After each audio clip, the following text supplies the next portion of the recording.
नमस्कार दोस्तों, मैं साक्षी गुप्ता। आज मैं करीबन 1 डेढ़ महीने बाद फाइनली अच्छे से विद फुल ऑफ फोकस आपके सामने आई हूँ और साथ ही साथ मैं लगातार आपकी ईमेल्स का भी रिप्लाई कर रही थी, आपके कमेंट्स का भी रिप्लाई कर रही थी। तो मैं इस तरह से आप लोगों के साथ लगी हुई थी, ऐसा नहीं है। आप लोगों के साथ मैं कम्युनिटी पोस्ट के थ्रू, अपने यूट्यूब की कम्युनिटी पोस्ट के थ्रू भी मैं कनेक्टेड थी। कुछ वीडियोज़ भी मैंने ऐसे रैंडम रिकॉर्ड किए थे, तो वो भी मैंने अपलोड किए थे। हाँ, उसकी हाई क्वालिटी वीडियोज़ नहीं थे और उसमें मैं बहुत एकदम मफलर वगैरह लगा के ऐसा मैंने रिकॉर्ड किया था। तो मेबी शायद कुछ लोगों ने उन वीडियोज़ को सीरियसली नहीं लिया होगा, बट उसमें बात मैंने बहुत गंभीर की हैं। तो आप वो वीडियोज़ देख सकते हैं, लेटेस्ट में आपको मिल जाएगा वो वीडियो। तो अभी फ़िलहाल सबसे पहले तो मैं उस वीडियो की बात करूँगी, जो वीडियो मेरे चैनल पर अब तक का सबसे ज़्यादा पसंद किया जाने वाला वीडियो था। दैट वीडियो वाज़ कि मैंने जब ये सलाह दी कि आप लोग तभी कोर्ट आइए जब बहुत ज़्यादा अर्जेंसी हो, जब बहुत ज़्यादा इमरजेंसी आ जाए, बहुत ज़्यादा इम्पोर्टेंट हो जाए कोर्ट जाना, तभी आइए, अदरवाइज़ अवॉइड करिए कोर्ट आना। ये मैंने उस वीडियो में कहा है और बहुत ही अच्छे से, बहुत ही ध्यान से और एक-एक प्रॉब्लम को कंसीडर करते हुए, एक-एक प्रॉब्लम को नोट करते हुए मैंने ये सारी चीज़ों को एक्सप्लेन किया, उसमें बोला। लोगों को वो वीडियो बहुत पसंद आया है। वो वीडियो अगर आप जाकर देखना चाहें तो आपको मेरे होम पेज पर, चैनल के होम पेज पर एकदम फ्रंट पे दिखेगा वो वीडियो। उसमें कुछ 2 लाख से ज़्यादा लोगों ने उस वीडियो को देखा हुआ है। तो आप जाइए और उस वीडियो को भी देख सकते हैं अगर नहीं देखे हैं अब तक तो। उस वीडियो में एक सवाल लगातार कई लोग कर रहे हैं, जो कि मैं उस वीडियो में भी क्लियर की हुई हूँ, लेकिन शायद उतना क्लैरिटी से क्लियर नहीं किया, इस वजह से लोगों के मन में सवाल उठ रहे हैं कि मैडम आप ये तो बोल रहे हो कि आप अंत तक कोशिश करो समझौता करने की और कोर्ट मत आओ।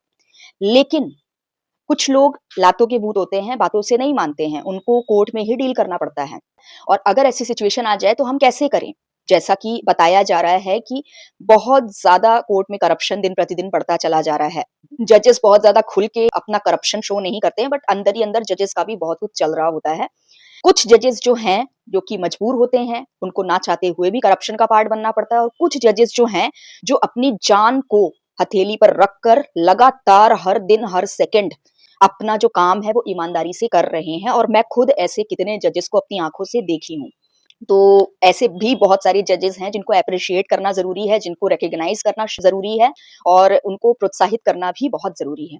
इसी तरह बहुत सारे वकील हैं, बहुत सारे पुलिस वाले हैं जो कि अच्छे से काम करते हैं और कुछ बहुत सारे ऐसे भी लोग हैं जो कि बहुत बेईमानी करते हैं, या यूँ बोला जाए कि ज़्यादातर वकील और जजेस ऐसे ही आज की डेट में देखने को मिल रहे हैं और इसका सबसे बड़ा सबूत मेरा कमेंट सेक्शन, मेरा ईमेल सेक्शन है।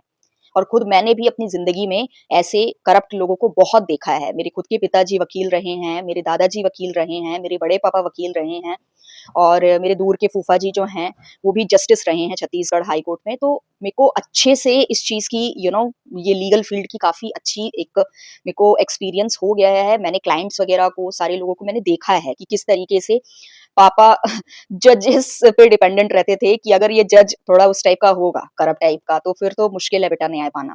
तो उस टाइप का मैंने देखा है पापा को बात करते हुए अपने क्लाइंटों से कि डिपेंड करता है जज पे। तो मैं सोचती थी जज पे क्या डिपेंड करता है? लॉ पे डिपेंड करता है, एविडेंसेस पे डिपेंड करता है, मैं बचपन में जब सुनती थी तो। तो ये चीज़ें हैं, मैंने ऐसे भी देखी हुई हैं बचपन से और पर्सनली भी मैं 2 साल से प्रैक्टिस कर रही हूँ इस फ़ील्ड में। दिल्ली में 2 साल से मैं प्रैक्टिस कर रही हूँ, 1 महीना बस छत्तीसगढ़ हाई कोर्ट में मैंने प्रैक्टिस किया था। तो उस चीज़ के थ्रू भी मेरे पास बहुत सारा एक्सपीरियंस है और मैं इस चीज़ को बहुत अच्छे से समझती हूँ कि करप्शन तो है। आप ज़बरदस्ती की शुगर कोटिंग नहीं कर सकते हो, ये सच्चाई है और है करप्शन। तो अब लोग कह रहे हैं कि अब कोर्ट तो आपका करप्टेड निकला और हमारा जो अपोज़िट पार्टी है वो हमारे साथ कोऑपरेट नहीं कर रहा, तो व्हाट आई शुड डू? तो मैंने ऐसे भी बहुत सारे वीडियोज़ बनाए हैं जिसमें मैंने कहा है, यू आर वेरी पावरफुल, बशर्ते आप अपने आप को पावरफुल मानो। पता है एक चीज़ याद रखना, जब आपके साथ अन्याय होता है ना, वही वो टाइम होता है जब आपको अपनी शक्ति को पहचानना होता है। जब जैसे हनुमान जी थे, हनुमान जी अपनी शक्तियाँ भूल गए थे, हमने देखा होगा रामायण में, शक्तियाँ भूल गए थे और ऐसा नहीं है कि जब तक वो भूले हुए थे उस बीच उनको अर्जेंसी नहीं आई होगी। ऐसी कोई मुसीबत नहीं आई होगी जब उनको अपनी शक्ति को याद करने की ज़रूरत महसूस हुई होगी, लेकिन फिर भी वो कहीं न कहीं जितनी शक्ति थी उसी में काम चला रहे थे। लेकिन जब लिमिट क्रॉस हुई, उनके जो सबसे फ़ेवरेट इस इंसानी दुनिया में जो व्यक्ति थे सबसे फ़ेवरेट, राम जी, ठीक है? जिनको वो बहुत मानते थे, उनके बहुत बड़े वो भक्त थे। जब उनके ऊपर बात आई, जब सीता जी जिनको वो माँ समान मानते थे, जब उनके ऊपर बात आई, तो हनुमान जी की अपनी एक लिमिट थी अपने आप को कमज़ोर मानने की। वो बैठे हुए थे और बस यही सोच रहे थे कि काश काश कुछ मैं ऐसा कर पाता जिससे कि समुद्र पार कर लेता। काश काश काश, और वो काश, वो इच्छा, वो प्रबल इच्छा इतनी ज्यादा थी, उनको ऐसा लग रहा था मैं जान दे दूं, मैं कुछ भी कर दूं, बस बस मुझे रास्ता दिखा दो कायनात, मुझे रास्ता दिखा दो ईश्वर। और लिटरली वो ये चीज प्रेयर कर रहे थे, वो ये चीज अंदर ही अंदर सोच रहे थे पूरी शिद्दत से, और तभी अचानक से जामवंत जी आए, उनके दिमाग में आया कि हनुमान कैन हेल्प अस। तो उनको याद आया कि हनुमान तो उड़ सकता है, मतलब उनको भी रिमाइंडर उसी मोमेंट पर आया। तो वो वहां पर आए और उन्होंने कहा हनुमान जी को कि देखो तुमको ऐसा श्राप मिला था भूलने का अपनी शक्तियों को, बट असल मायने में यू हैव दैट पोटेंशियल, तुम उड़ सकते हो। अब हनुमान जी उस टाइम पे भी डर रहे थे कि ये कैसी बातें कर रहे हैं जामवंत जी, पर उन्होंने कहा भरोसा करो मेरा, प्लीज एक बार भरोसा करो। एंड उन्होंने भरोसा किया, उन्होंने एक कोशिश की उड़ान भरने की, और लिटरली वो उड़ने लग गए और उन्होंने पूरा समुद्र क्रॉस कर लिया। और उसके बाद जो उन्होंने परेशान किया है रावण को, आप सब जानते ही हो। तो मैं ये नहीं कह रही कि आपके पास उड़ने की शक्ति होगी, लेकिन हाँ, मैं ऐसा मानती हूँ कि बहुत सारे आप लोगों ने एक ट्रिपल तलाक वाला मामला सुना होगा, ट्रिपल तलाक। हम लोग हिंदू महिलाएं जो अपने अधिकार के लिए नहीं लड़ पाती हैं, वो एक मुस्लिम महिला होकर इतना बड़ा, सोचो कितना बड़ा वो मुद्दा था तीन तलाक वाला। कहते हैं नॉर्मली कि औरतों का जो एक कंट्रोल है ये सब चीजों पर, 10 ठो आदमियों के साथ घूमना, 10 ठो आदमियों के साथ सोना, ये जो कंट्रोल है, कहते हैं थोड़ा बायोलॉजिकली ये चीज, मैंने मेरी अपनी नॉलेज के हिसाब से, लड़कियों में कंट्रोल होता है, लड़कों में नहीं होता। लड़के एकदम पागल से हो जाते हैं, और लड़कों की जो फितरत होती है वो ज्यादा एक्सट्रीम पे होती है। हम पीछे भी देखें, अतीत में भी जाकर देखें, तो वो बहुत एक्सट्रीम, मैं सारे लड़कों की बात नहीं कर रही हूँ यहाँ, चरित्रवान लड़कों के लिए कुछ भी नहीं कह रही मैं, जो चरित्रहीन लड़के हैं मैं उनकी बात कर रही हूँ, कि लड़कों के अंदर बहुत कम कंट्रोल होता है।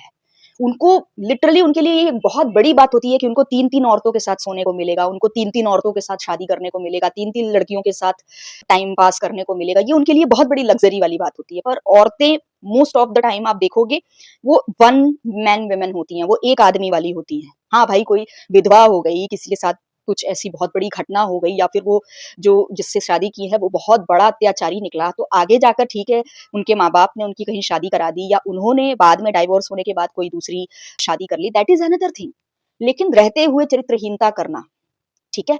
तो जो हक मूवी है, एक हक मूवी करके है, उसमें देखो कि एक तो मतलब आप देख रहे हो कि किस तरीके से मुस्लिम्स में बहुत ही एक्सट्रीम लेवल पर विमेन्स को रोका जाता है। वैसे मैंने तो जितनी भी ये मुस्लिम महिलाएँ देखी हैं अपनी ज़िंदगी में, वो सबको फुल आज़ादी देखा है। छत्तीसगढ़ में बहुत अच्छा माहौल है मुस्लिम्स फैमिलीज़ का। लड़कियों को वो लोग पढ़ाई-लिखाई के लिए, आज़ादी के लिए, स्वतंत्रता के लिए नहीं रोकते हैं, उनको इंडिपेंडेंट बनने का पूरा मौका देते हैं। लेकिन बहुत सारी ऐसी जगह हैं देश में जहाँ पर मुस्लिम महिलाओं का मतलब कहा जाए एक बेसिक सर्वाइवल भी मुश्किल है, और वहां पर तीन तलाक जैसी चीज, जहां पर आदमियों के कहते हैं एंजॉयमेंट का जरिया था, मस्त बढ़िया फटाफट उसके साथ एक लड़की के साथ एंजॉय किया, एंड देन आफ्टर मस्त उसको तलाक तलाक तलाक बोलकर दूसरी लड़की के साथ मस्त शादी कर लिए, या फिर दो दो लड़कियां मस्त एक साथ रखे हुए हैं, कभी इसके पास कभी उसके पास।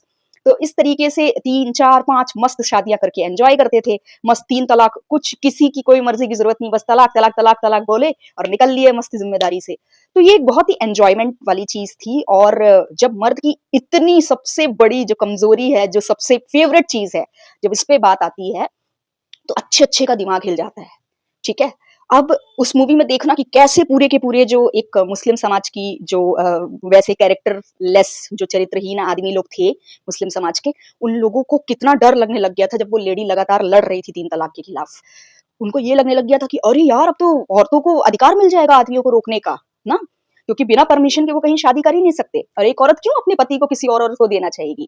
तो वो चीज़ की वो लड़ाई अकेले वो लेडी लड़ी है, सोचो कितना मुश्किल रहा होगा। एक तो मुस्लिम समाज, और उसके बाद वहाँ पर 3 तलाक जैसी चीज़, कितना मुश्किल रहा होगा उसके लिए। लेकिन स्टिल वो कर गई। तो यही चीज़ मैं बताना चाहती हूँ कि जो इतना कमज़ोर तबके की औरत अगर इतना बड़ा लड़ाई जीत सकती है, कुछ भी हो सकता है। तो आप लोग कहीं भी हो, किसी भी धर्म से हो, कोई भी मुसीबत में फँसे हुए हो, जब आपको लगे कोर्ट करप्ट है, सामने वाला कोऑपरेट करने को रेडी नहीं है, आप लड़ो, ईश्वर को साथ लेकर लड़ो, ईश्वर को साथ लेकर लड़ो, पूरी शिद्दत से लड़ो। हम जैसे वकीलों की, मेरे जैसे और भी बहुत सारे वकील हैं देश में, बस खोजने की देर है। ढूँढो उनको, वैसे लोगों का सपोर्ट लो और आगे बढ़ो। हक मूवी आप जाकर देखना, उसमें भी आखिरकार जो वो लेडी थी, जो लड़ रही थी, तो उनके लिए वकील आखिरकार एक पॉइंट के बाद अरेंज हो गए थे। तो ऐसा नहीं है, मिल जाते हैं। हमको बस एक कदम आगे बढ़ाने की ज़रूरत होती है, पूरी शिद्दत से, पूरे विश्वास से, और देन आफ्टर रास्ता निकलता है। और फिर से मैं एक चीज़ बोलूँगी, यहाँ पर मैंने जो चरित्रवान आदमी हैं, जो एक औरत के पति होना या एक औरत के बॉयफ्रेंड होना या एक औरत तक रहना, सबसे पहली चीज़ तो ये बता दूँ, बॉयफ्रेंड और हस्बैंड में जो फ़र्क करते हैं जो लड़के, या फिर गर्लफ्रेंड या वाइफ में जो फ़र्क करते हैं जो लड़के, वो चरित्रहीन में आते हैं। बहुत बड़ा ये सच्चाई है, आप इसको मान के चलो। कृष्ण जी भगवान थे, कृष्ण जी से अपने आप को एसोसिएट करने की ज़रूरत नहीं है। इंसानी दुनिया में गर्लफ्रेंड और वाइफ को अगर आप डिफरेंट बनाते हो कि girlfriend is another thing we will enjoy with her and wife is another thing we will enjoy with her also, तो मतलब आप एक कैरेक्टरलेस मैन हो। और इसी तरह विमेन्स के लिए भी कहूंगी, बॉयफ्रेंड इज अनदर थिंग, उसके साथ हम एंजॉय करेंगी, and husband is another thing, उसके साथ हम अलग एंजॉय करेंगी। ये कैरेक्टरलेस विमेन की निशानी है, ठीक है। तो ये हमेशा अपने दिमाग में इंसान को लेकर चलना चाहिए कि मैं कभी भी अगर किसी भी मेल प्रजाति की गंदी माइंडसेट की बात कर रही हूँ, तो वो मैं कैरेक्टरफुल आदमी के लिए नहीं कर रही, मैं कैरेक्टरलेस आदमी के लिए कर रही हूँ। या विमेन्स के बारे में भी अगर मैं जो उनकी कैरेक्टरलेसनेस है जो बता रही हूँ, तो वो कैरेक्टरलेस विमेन के बारे में बता रही हूँ, कैरेक्टरफुल विमेन के बारे में नहीं बता रही हूँ। तो उम्मीद है आप लोगों को ये चीज़ समझ आई होगी। इसमें मैंने बहुत सारे पॉइंट्स कवर कर दिए और बहुत सारी चीज़ें आपको सीखने को मिली होंगी इस वीडियो से। अगर आपको ये वीडियो पसंद आया है तो प्लीज़ लाइक कर दीजिएगा, चैनल को सब्सक्राइब कर दीजिएगा, और नेगेटिव कमेंट करने वाले मुझसे किसी भी तरह के रिप्लाई की उम्मीद मत करिएगा, क्योंकि अब मैं शिव बाबा की गाइडेंस पे चल रही हूँ और उन्होंने यही कहा है, नेगेटिव लोगों को इग्नोर करो, ठीक है। तो जो पॉजिटिव कमेंट करेंगे उन्हीं को रिप्लाई मिलेगा, जो नेगेटिव करेंगे उनका रिप्लाई कभी नहीं आने वाला, ठीक है। ईमेल सेक्शन के लिए मैं एक चीज क्लियर करना चाहूंगी, ईमेल सिर्फ वही लोग करिए जो बहुत गंभीर है और जिनको मुझ पर भरोसा है, अदरवाइज आप मत आइए। मुझे यहाँ पर पैसे कलेक्ट करने का कोई शौक नहीं है, ठीक है। मैं कंसल्टेशन फीस ले रही हूँ, लेकिन वही लोग आएंगे जिनको मुझ पर भरोसा है और जो सीरियस है, अदरवाइज मत करिए। कुछ लोग आकर बहस करने लग जाते हैं, अरे भाई मत आओ, मैं पैसा कमाने बैठी नहीं हूँ यहाँ वकालत के क्षेत्र में, मैं वकालत के क्षेत्र में सिर्फ और सिर्फ लोगों का भला करने आई हूँ। हाँ, पैसा लेना मेरी मजबूरी है, वरना खाने के लिए, जैसे मैं आज से 8 महीने पहले आप लोगों से डोनेशन मांग रही थी, उसी तरीके से मुझे खाने और रेंट के लिए फिर से डोनेशन मांगना पड़ जाएगा, ठीक है। 3 महीना मैंने फ्री में काम किया था, चुपचाप बैठकर, और रेंट का पैसा और खाने का पैसा आखिरकार झक मार के जहां फीस मांगना था वहां पर मैंने डोनेशन मांगा था। 40,000 डोनेशन उठाया है इसी चैनल से, सोचो। और मुझे शर्म आ रही थी पहली बार कि मैंने भीख मांगी है। इसको एक तरह से कुछ लोगों ने मेरे को आकर, मतलब अच्छे जो लोग दिए वो लोग कभी मुझे भिखारी नहीं बोले, लेकिन दूसरे लोग भिखारी बोल रहे थे। तो मुझे लगा ठीक है, उससे अच्छा एटलीस्ट अपनी मेहनत का पैसा उठाना शुरू कर दूं, क्योंकि ऐसे अगर लेती हूँ तो लोग भिखारी कहते हैं।